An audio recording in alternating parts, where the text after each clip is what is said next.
So hello and welcome guys, seem talk 4th episode season 1। और आज के जो हमारे गेस्ट हैं वो एक एनिमल लवर है। एनिमल लवर मतलब जो ट्रू एनिमल लवर होता है वैसे वाले लवर है, क्योंकि इसके चलते वो एक वीगन डाइट अपना लिए हैं और इवन दो उन्होंने लेदर प्रोडक्ट्स भी अपने रेगुलर डेली लाइफ में यूज़ करना बंद कर दिए हैं। वो यूज़ करते ही नहीं हैं। जो रोज़ के दिनचर्या में leather purse, leather belt, leather shoes वो सब भी बंद कर दिए और एक वो एनिमल वेलफेयर भी चलाते हैं। तो आइए अब पूरी जानकारी लेते हैं हम उनसे। शुरू करते हैं आज का टॉक शो। आइए स्वागत करते हैं हमारे गेस्ट का, आकाश श्रीवास्तव जी का।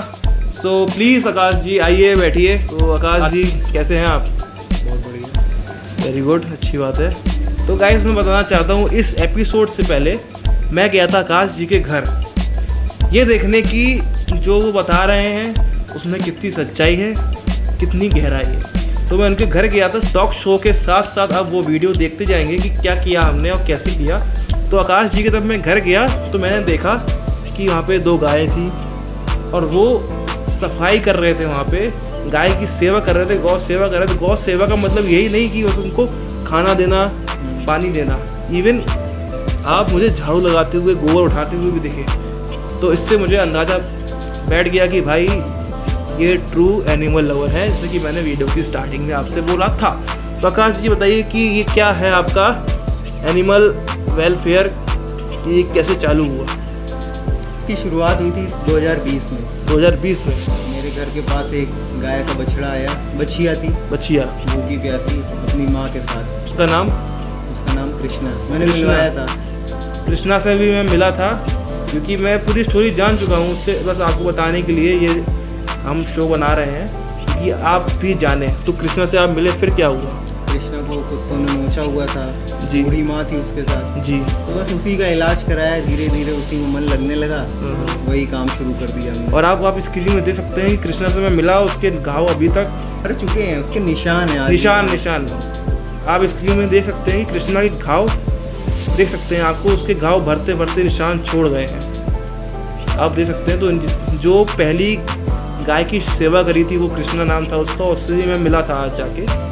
तो ये फिर आपका चालू हुआ एनिमल लवर, तभी से आप बन गए। उससे पहले भी आपके अंदर कुछ गुण थे ये वाले? उसके पहले तो बस ये था कि गाय आ गई, उसको रोटी खिला दिया, थोड़ा बहुत सहरा दिया, प्यार कर दिया उसको।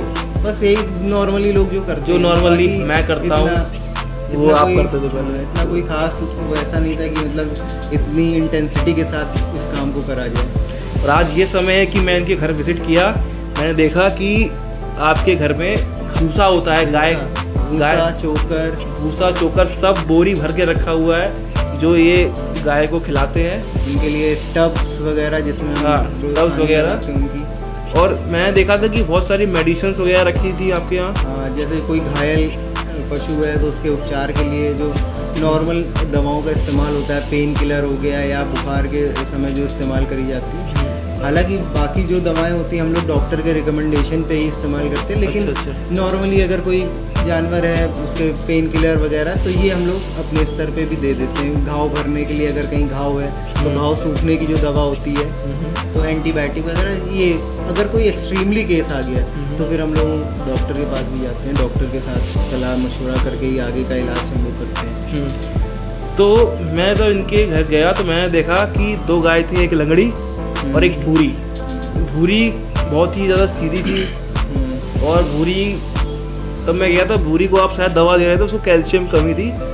भूरी के साथ क्या समस्या है, भूरी से पिछले 3-4 साल से आ रही है मेरे पास। अच्छा। जब से हमने शुरू करा खाना पीना गायों का शुरू करा था देने के लिए, तो 3-4 साल से आ रही थी। लास्ट 1 महीने पहले पिछले 3-4 दिन से वो नहीं आई। तब हम लोगों ने उसकी खोज शुरू करी। अच्छा। तब हमें पता चला कि वो एक ही जगह पे पिछले 3 दिन से बैठी हुई है, भूखी प्यासी।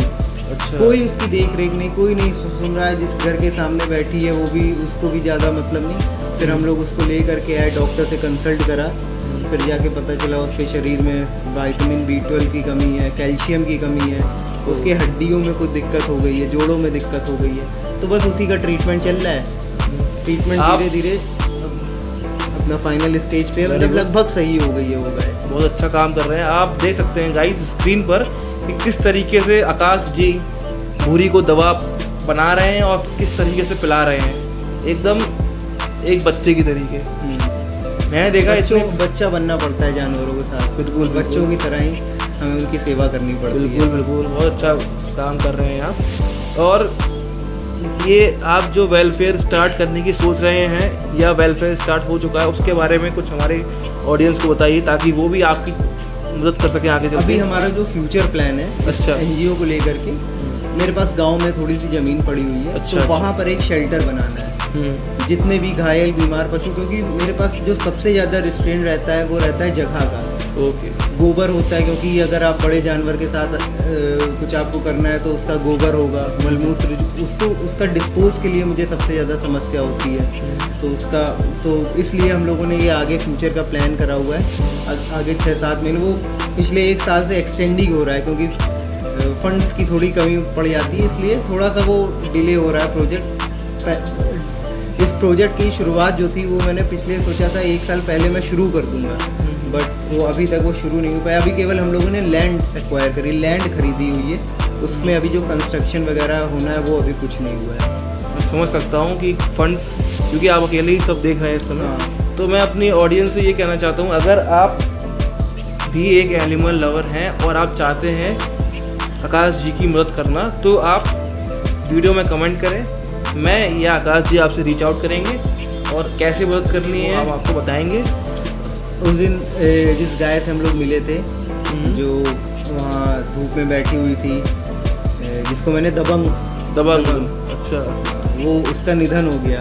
ओफ, अभी वो परसों निधन हो गया। जिस दिन आप आए हो उसके अगले ही दिन उसका निधन हो गया। ओके, मैं तो उससे मिला था गाइस, बहुत शांत बैठी हुई थी वो। बेसिकली जगह की सबसे ज़्यादा कमी हो रही है मेरे पास जगह नहीं। अगर वो मैं उसको अपने पास कहीं रख सकता होता तो वो भी बच जाती, बट नहीं हो पाया। उसकी दवाएं मैं खरीद के लेकर के आया, सब कुछ था। आपने फ़ोन भी किया था एनिमल वेलफेयर में? हाँ, फ़ोन भी करा था। उसके सिरिंज लगनी, वेन्स में लगना था उसके एक इंजेक्शन, तो हम लोग तो इंट्रामस्कुलर लगा पाते हैं, वेन्स वाला तो हम लोग नहीं लगा पाते, तो इसीलिए उसका जो था वो ट्रीटमेंट सही से हो नहीं पाया, उसके कारण। गाइस दबंग की वीडियो भी है मेरे पास की, तो आइए गाइस आपको दबंग से मिलवाते हैं। इसकी हालत इस समय बहुत गंभीर चल रही है। कुछ बताइए भैया, क्या दिक्कत हो सकता है इसको? ये इनका नाम है दबंग, ये हमारे मोहल्ले के सबसे दबंग गाय हैं। अच्छा। हाँ, ये पहले आती थी खाना खाने तो सब गाय हट जाती थी, केवल ये खाती थी। तो अभी इसकी बेचारी की तबीयत बहुत ज़्यादा नाजुक हो गई है। पिछले 5-6 दिन से इसने कुछ नहीं खाया है, केवल पानी पी रही है। मैंने 1963 पे कई बार कॉल करी, लेकिन एम्बुलेंस नहीं आई। ये वो जिनको नहीं पता है मैं बता देता हूँ, 19621 एक एम्बुलेंस नंबर है, सेवा है, यूपी सरकार द्वारा चलाई जाती है। ये अगर आपके यहाँ कोई जानवर हो, कोई बीमार है, तो आप कॉल करोगे तो एक एम्बुलेंस आती है, उसका इलाज करती है आकर के। तो उसको मैंने कॉल करा, 2-3 बार कॉल करा, बट एम्बुलेंस अवेलेबल नहीं थी, तो नहीं आ पाई। तो आज मैं इसको सोच रहा हूँ कि SPCA है, रायपुरवा में बना एक हॉस्पिटल है जानवरों को, वहीं पर इसको आज भिजवा दूंगा मैं, क्योंकि मेरे पास भी जगह की थोड़ी कमी है, नहीं तो मैं खुद ही इसका इलाज करता। एक्चुअली डॉक्टर ने बताया इसके वीगो वगैरह लगना है, तो वीगो तो मैं लगा नहीं पाऊंगा। इंजेक्शन वगैरह कुछ लगना होता तो वो मैं लगा सकता था। वो अब हमारे बीच नहीं है, तो भगवान उसकी आत्मा को शांति दे। और एक चीज़ मैं और बताना चाहूँगा, अगर आपके आसपास कोई भी ऐसा जानवर हो, कोई बीमार जानवर हो, जी, तो आप नगर निगम से संपर्क करके आप उनको, आपका कानपुर में एक SPCA हॉस्पिटल बना हुआ है, ओके, रायपुरवा में, तो वहाँ ऐसे पशुओं को ट्रांसफ़र करा दें तो सबसे बेस्ट रहेगा। मैंने भी फिर दबंग का वही करा, मतलब उसको SPCA ही भेजा था, बट शायद देर हो गई थी थोड़ी। तो आपको कुछ नहीं करना है। अगर आपके आसपास आप देख रहे हैं तो जो नंबर बताया भैया ने, उस नंबर पर सिर्फ और सिर्फ कॉल करनी है। एक बार फिर से नंबर बता दीजिए हमारी ऑडियंस को। 1963, और इसमें कॉल करके ये बताना है कि ये मेरी गाय है। जब आप ये बोलोगे कि ये मेरी गाय है, तभी वो एम्बुलेंस भेजेंगे। अगर आप कहोगे कि मेरे घर के बाहर पड़ी है, मेरी नहीं है, तो फिर वो एम्बुलेंस नहीं भेजते। तो ये भी बहुत, तो थोड़ा सा एक जिम्मेदारी ले लीजिए कि हाँ, जिम्मेदारी तो हम ले सकते हैं, लेकिन ये भी कहीं पे ड्रॉबैक है हमारी, कि वो कि जो सेवा करना चाह रहा है उसके लिए वो उपलब्ध नहीं है, जो उसका शोषण कर रहा है, दूध निकाल रहा है, उसके बच्चे के हक का दूध खुद पी रहा है उसको मतलब उसके लिए ये सरकारें ये सुविधाएं करती हैं। बहुत ड्रॉबैक है ये तो। हाँ, ये ड्रॉबैक है तो इसके चलते मैंने वीडियो की स्टार्टिंग में बोला था कि आपने वीगन डाइट अपनाई है, तो इसके पीछे की स्टोरी क्या है और कब से आपने ये वीगन डाइट को अपनाया है? क्या बचपन से? नहीं, पिछले 1 साल 8-9 महीने हुए मुझे वीगन डाइट अपना। तो ये इसकी शुरुआत हुई थी जब मेरे पास राधा आई थी। राधा से हम मिल चुके हैं ना? हाँ, राधा से मिलवाया था। जी, नहीं, राधा से नहीं मिले थे। राधा से नहीं मिले? अच्छा, वो मिल नहीं रही थी। मिले थे राधा से मिले थे ना? हाँ, राधा से मिले थे guys हम लोग। मिले थे, राधा से भी मिले थे, नंदिनी से भी मिले थे। राधा कैसी क्या स्टोरी थी राधा की? राधा की ये स्टोरी थी कि अगस्त 2023 में वो मेरे पास आई थी। अच्छा। वो भूखी प्यासी सड़क में तड़प रही थी। उसकी माँ का आता पता नहीं था कि हमें लगा शायद माँ से बिछड़ गई है। तो कुछ देर के लिए मैंने उसको अपने पास रखा अपनी क्यारी में, जो कि अभी टूट चुकी है। तब थी तो मैंने क्यारी में रखा और उसको दूध पिला दिया, बोतल मंगा करके बोतल से दूध पिलाया। तो मुझे ये लगा था कि जिसकी बछिया होगी वो आएगा लेने के लिए।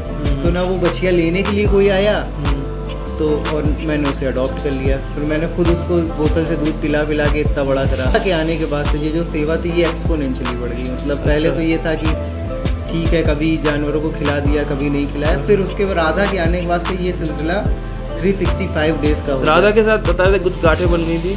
हाँ, राधा को हम लोगों ने जब अडॉप्ट करा उसके कुछ ही दिन बाद 10-15 दिन बाद उसको लंपी डिसीज़ हो गई थी। अच्छा। ये काउस में होने वाली डिजीज़ होती है। तो मुझे तो लगा था कि राधा बचेगी ही नहीं, बट बहुत सारा एफर्ट, और इसका क्रेडिट मैं नहीं लूँगा। मेरे यहाँ कुछ लड़के आते हैं, काम करते हैं, किशन, शुभम, साहिल, ये हमारी एक टीम है लड़कों की। उन्होंने सबसे ज़्यादा मेहनत करी। तो गाइस उनके लिए भी जोरदार तालियां हो जाएं कि ऐसे लड़के भी हैं आपकी टीम में और ऐसी मदद कर रहे हैं। उनके दम पे ये सिलसिला शुरू हुआ था। और नाम तो राधा था ही, राधा नाम था तो उसको बसना था ही। प्रेमानंद बाबा हमारे राधा जी। फिर उसके बाद आई थी नंदिनी। और राधा नाम से एक बात और याद आया, अगर आपने अभी तक सी म्यूज़िक में जाके श्याम मिल जाएगा भजन नहीं सुना है तो जाके सुनिए, क्योंकि राधे राधे नाम जपो श्याम मिल जाएगा। तो चलिए आगे बढ़ते हैं अपने शो में।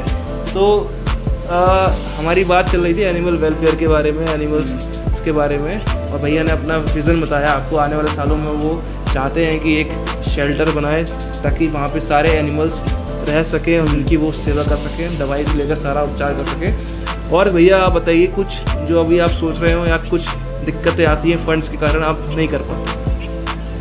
अभी जिस लेवल का काम है उसमें इतना ज़्यादा फंड्स का रेस्ट्रेंट नहीं आता। कभी कभी दिक्कत होती है तो मैं मांग लेता हूँ अपने दोस्तों से। फ़ोन करके डायरेक्टली मांग लेता हूँ कि भाई इतने रुपए भेज दो।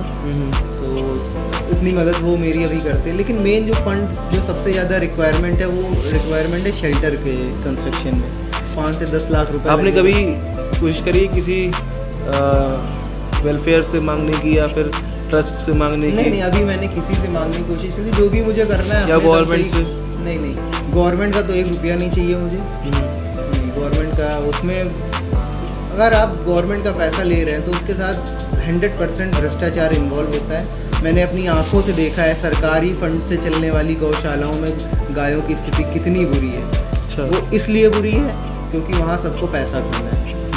तो इसलिए मुझे सरकारी फंड्स की तो अगर मिल जाए तो ठीक है, नहीं भी मिल रहा मुझे रिक्वायरमेंट, मैं नहीं चाहूँगा कि मुझे सरकारी फंड, क्योंकि जहाँ सरकारी फंड आया वहाँ भ्रष्टाचार शुरू होगा, और भ्रष्टाचार शुरू होगा तो वो जो एक पवित्रता है इस काम की वो भंग होगी। गौमूत्र चला है आजकल, पीना चाहिए। तो ये तो आप सेवन कर सकते हैं, ये तो मतलब किसी का हार्म से नहीं कर रहा है। नहीं, देखिए मैं जो सेवा करता हूँ उसके साथ साथ मैं साइंटिफिक टेम्पर भी अपने साथ रखता हूँ। अच्छा। तो गौमूत्र वगैरह इसका तो सेवन का मैं, वो बेसिकली वेस्ट है उसकी बॉडी का, उसका आप कैसे सेवन कर सकते हैं। लेकिन हमारा जो आयुर्वेद है, साइंस है, वो तो यही कहती है गौमूत्र बहुत ही अच्छा, और हमारे पूर्वज भी मतलब ये जगह क्या गए हैं। देखिए वो जिस समय आयुर्वेद की रचना करी गई थी जी, उस समय गायों को चरने के लिए बढ़िया चरागाह होती थी, हरा चारा खाती थी, बढ़िया उनके लिए एनवायरनमेंट था, वातावरण उस तरह का था।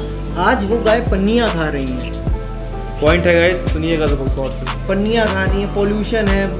तो ये तो मतलब हम इसको तो मैं सपोर्ट नहीं करता हूँ कि गौमूत्र का कोई सेवन करे। तो ये मुझे आपकी बात में बहुत अच्छा पॉइंट लगा, बहुत अच्छा जवाब दिया आपने। वो आयुर्वेद जिस समय लिखा गया था आज से 2000 साल पहले, उस समय कहाँ उस समय जंगल थे, बढ़िया नदियाँ, साफ सुथरी नदियाँ, आज तो सब हम लोगों ने तबाह करके रख दिया है। गोबर का कंडे वगैरह उगाने इसके खिलाफ है कि इसके आप? नहीं, गोबर के उपले आप ईंधन के रूप में इस्तेमाल करिए। अब कोई कहने लगे कि गोबर खा लो, तो ये तो बेवकूफ़ी वाली बात है। नहीं, मतलब गोबर का भी यूज़ कर सकते हैं कि नहीं? बिल्कुल, गोबर का आप इस्तेमाल करिए, ईंधन के रूप में करिए आप इस्तेमाल उसको, लेपने के, ईंधन के लिए करिए, खाद बनाने के लिए करिए। आप देखिए, बेसिकली आप अगर गोबर की खाद बना के आप मिट्टी को फर्टिलाइज कर रहे हैं, तो बेसिकली गोबर के अंश जो हैं वो एक फिल्ट्रेशन के फोटोसिंथेसिस के बाद वो आ रहा है आप ही के शरीर में। लेकिन कोई कहते कि डायरेक्टली आप गोबर खा लो, तो ये तो नॉनसेंस है। और पूर्वजों का भी जो पॉइंट रहा होगा, गोबर खाने का मतलब ये नहीं होगा कि गोबर खा लो। नहीं, मैंने यहाँ पे गोबर खाने की बात नहीं करी, गोबर को यूज़ करने की बात करी। तो वीगन डाइट हमारा छूट गया था बीच में, तो हमारी ऑडियंस को बताइए एक्चुअली मतलब होता क्या है, वीगन डाइट है क्या? वीगन डाइट बेसिकली, वीगन एक कोई डाइट नहीं है। हाँ, ये एक लाइफ स्टाइल है, ये एक फिलोसफी है। बेसिकली वीगन फिलोसफी में बस एक चीज़ सिंपल सी आती है कि हमें कोई भी चीज़ इस्तेमाल नहीं करनी है जो कि जानवरों को द्वारा ली जाए। एनिमल डिराइव्ड कोई भी प्रोडक्ट हमें इस्तेमाल नहीं करना है। उसमें दूध, दही, घी, मक्खन, मट्ठा, इसके साथ लेदर, हनी बी का वो जो होता है शहद, तो ये सब कुछ नहीं इस्तेमाल करते हैं। ओके, शहद तो इस्तेमाल कर सकते हैं, उनको कुछ हार्म करके थोड़ी बनाया जाता है। शहद जो होता है वो बीज अपने लिए बनाते हैं। अच्छा, वो उनका खाना होता है, हम लोग उनसे उनका खाना छीन लेते हैं। ओके, और मैं देखा कि तब मैं आपके पास गया था, तो गाइस मैंने जो रोज़ की दिनचर्या है भैया की, उसमें थोड़ा सा हाथ बटाने की कोशिश करी थी। तो भैया जो गायों को खाना देते हैं भूसा, सानी भूसा, उसको मिक्स कर रहे थे, मैंने भी मिक्स कर रहा, आप देख सकते हैं स्क्रीन में मैं मिक्स कर रहा हूँ। लेकिन उसके काम को करने के लिए मेरे पास लग गई हाथ में, है ना। तो आप देख सकते हैं कितना स्ट्रगल है ये काम करने के लिए भी। और भैया ऑफिस भी जा रहे हैं इसके बाद। वो देखिए क्या होता है, जैसे आप जब शुरू करोगे तो आपको किसी भी काम को शुरू करने में, शुरुआत में अडॉप्ट करने में उस चीज़ को थोड़ी दिक्कत होगी। धीरे धीरे आपकी बॉडी आपकी हैबिट में आ जाता है, तो फिर कोई दिक्कत नहीं होती है। शुरू में जैसे हम लोग शहर के माहौल में पड़े हैं, तो मतलब कभी इस चीज़ों से रूबरू हुए नहीं। आप गांव में जाइए, हर बंदा वहाँ साइकिल कर लेगा, क्योंकि उसका वो व्यापारी वही है। सही बात है। तो ये तो गाइस आपने सब जान लिया। और कैसा लग रहा भैया आपको सीम टॉक्स पर आके, कैसा लगा आपका एक्सपीरियंस? काफ़ी अच्छा लगा, काफ़ी एक प्लेटफॉर्म मिला अपनी बात रखने का। Very good. तो आप सुन सकते हैं भैया को एक प्लेटफॉर्म मिला अपनी बात रखने का। ये सीम टॉक्स एक टॉक शो है जहाँ पे लोगों को अपनी बात रखने का अवसर प्राप्त होता है। प्लेटफॉर्म है जहाँ पे आप अपनी बात रखेंगे और आपकी बात पहुँचेगी। मैं यहाँ पे ऐसे लोगों को इनवाइट करता हूँ जो कि सोशल काम करते हो, सोशल वेलफेयर करते हो, या कुछ ऐसा काम करते हो जिसको आपको बताना ज़रूरी बनता है। अगर आप भी कुछ ऐसा काम करते हैं जिसको आप बताना चाहते हैं लोगों को, तो आप भी मोस्ट वेलकम है मेरे शो में सीम टॉक्स पर। आपको कुछ नहीं करना है, सिंपल सा asim.nigam में आप मुझे जाके मैसेज कर सकते हैं और अपना काम बता सकते हैं, या फिर आप मेरे YouTube में किसी भी वीडियो में कमेंट करते हैं, मैं उसको पढ़ता हूँ। मैं आपको अपना फिर मैसेज करने के लिए पर्टिकुलर नंबर या इंस्टा हैंडल वहाँ पे आपको दे दूँगा, शेयर कर दूँगा। तो सही कर रहा हूँ कि नहीं कर रहा हूँ ये काम भैया?